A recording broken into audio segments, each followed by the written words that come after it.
Lorsque nous faisons l'importante activité de développement de notre business qui consiste à parler à d'autres personnes de nos produits et de l'opportunité, il est crucial d'être prêt à répondre aux objections lorsqu'elles se présenteront.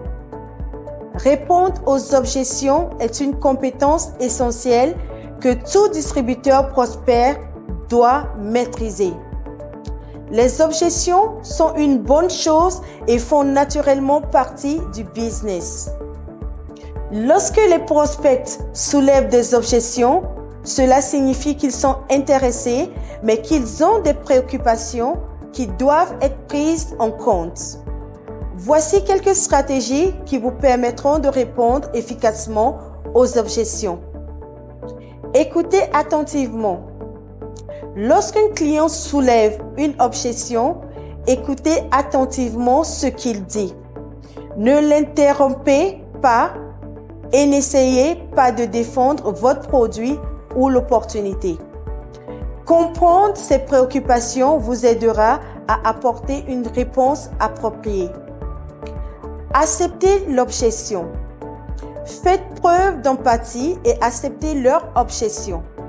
Vous montrez ainsi que vous prenez leurs préoccupations au sérieux et que vous vous souciez de leurs besoins. Posez des questions. Posez des questions approfondies pour mieux comprendre l'objection. Cela vous permet d'obtenir plus d'informations sur leurs préoccupations et d'y répondre efficacement. Utilisez des histoires pour répondre à leurs préoccupations. Une fois que vous avez compris leurs objections, répondez à leurs préoccupations. Votre histoire ou celle d'autres personnes est l'un des meilleurs moyens de prouver que le produit et l'opportunité fonctionnent. Personne ne peut contester votre histoire. Racontez comment votre produit ou l'opportunité vous a aidé ou a aidé d'autres clients ou distributeurs à surmonter des objections similaires. Avantages. Dans votre récit, veillez à mettre en évidence les avantages qui répondent à leurs besoins. Conclure la vente.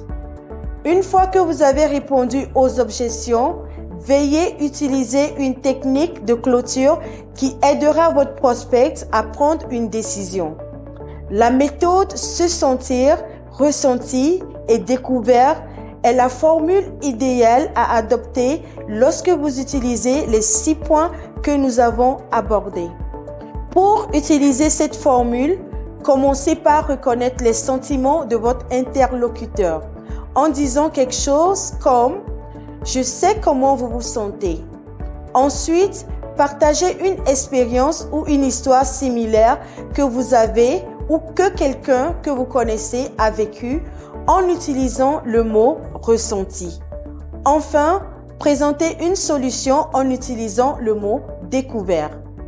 Par exemple, si quelqu'un hésite à essayer un nouveau produit, vous pouvez dire « Je sais comment vous vous sentez. J'ai ressenti la même chose parce que j'avais essayé tout et que rien ne marchait.